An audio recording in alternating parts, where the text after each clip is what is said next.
On l'avait surnommé Douib à la suite d'une fâcheuse mésaventure. Il était le patriarche d'une tribu amazigh réfractaire qui vivait dans les montagnes de l'Atlas, dans une zone enclavant Khénifra, du temps de Hassan Ier, alors sultan du Maroc où il avait régné de 1873 à 1894. À cette époque, les Français harcelaient le pays depuis l'Algérie et s'étaient même déferlés sur sa partie orientale, alors que les Espagnols lui coupaient toute issue par le sud. Les deux agresseurs s'étaient mis de connivence pour un blocus maritime le long de toutes ses côtes. Dans le Rif et l'Atlas, les batailles précédentes livrées contre les envahisseurs n'avaient pas été dissuasives au point de juguler présomptions, prétentions et intrusions ennemies. Le Maroc en ce temps-là, n'avait encore forgé ni entité, ni identité, ne s'était guère doté d'une administration compétente ni d'une armée forte, capable d'unir smala et tribu, ni d'interdire la siba et les litiges fratricides. Il ne pouvait donc tenir devant cette sorte de rouleau compresseur qui l'asphyxiait de toutes parts. Cependant, un jeune chef était en train de faire ses preuves dans un clan, fractionné de la tribu du Grand Lassen, compagnon d'armes de Moazayani. Un gars qui avait accumulé une grande expérience de stratège. Un chevalier percutant, tireur hors pair et acrobate endurci. Rusé tel renard et robuste comme un Turc, il était un Taraboulba pour ses hommes. Généreux, altruiste et bienveillant, il était un messie pour toute la smala. Un soir, alors qu'il regagnait le camp, encombré de 2 mulets bien chargés de gibier et de denrées, il fut surpris, entouré et tenu en joue par une équipe de gardes montés royaux. Le motif était le braconnage d'Ambled el-Makhzen, un triangle sous le pouvoir du sultan, dont les sommets étaient Fès, Rabat, Marrakech.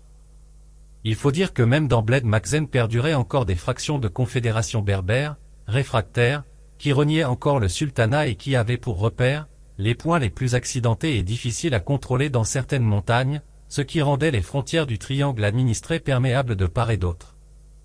Ces groupuscules de parias se cramponnaient pêle-mêle à leur mode de vie et à leur rébellion contre toute contrainte extrinsèque au clan, derrière laquelle miroitait un avantage fallacieux, afin de sauvegarder leur liberté. Ne le voyant pas rentrer au village après 2 jours, les dignitaires de la communauté, après un palabre exaspérant, envoyèrent Hamza, un autre futur chef, avec quelques compagnons à sa recherche. Ils ratissèrent toutes les zones propices à la chasse mais en vain. Crépuscule, lassitude et désespoir leur susurraient un retour bredouille, lorsque de faibles soupirs leur parvinrent d'un bosquet envahi de végétation sauvage. Ils se précipitèrent vers le lieu d'où partaient les plaintes et le trouvèrent couché à plat d'eau, mais amputé. De ses 2 bras, il n'avait plus que 2 courts mamelons encore collés à ses épaules. De ses plaies, des gouttelettes suintaient toujours sur les croûtes de sang coagulées. Ramené au village, un guérisseur s'occupa de recoller et cicatriser ses tissus, tandis que sa mère, assistée de sa jeune femme, furent affectés à son chevet. Dès qu'il fut en mesure de parler, quelques compagnons lui demandèrent de raconter son histoire. « À quoi tu t'es cogné cette fois, champion ?» interrogea l'un d'eux. « Avec mes 2 mulets de bas. Je me faufilais dans les derniers fourrés qui me séparaient encore du repère, quand des Makaznis en embuscade me surprirent et m'emmenèrent afin d'être jugé pour braconnage. En présence du sultan, un courtisan m'a offensé. J'ai riposté par une baffle sur sa joue. Cet affront que je viens d'essuyer sous votre toit vous glorifie-t-il, Seigneur ? Demanda le courtisan les yeux exorbités de haine. Que suggérez-vous alors comme punition réparatrice ? S'enquit le monarque écartant et levant ses bras à hauteur d'épaule. Coupez ce bras qui a osé commettre cet acte sacrilège, répondit le mécréant. Qu'il en soit ainsi. Lâcha le sultan. Qu'on applique la sentence. Le bourreau fut venu. Des gardes étendirent mon bras droit sur sa table. Un coup de hache l'envoya tournoyer dans les airs avant de tomber par terre. Mais l'autre bras ? S'enquirent ses compagnons tous à la fois. Un supplice de Tantale libéra ses réflexes pour se détendre et flanquer une seconde gifle sur la frimousse du tortionnaire en personne. Ce qui lui valut l'amputation à lui aussi. « Et depuis quand tu logeais dans le fourré ?» demanda Hamza.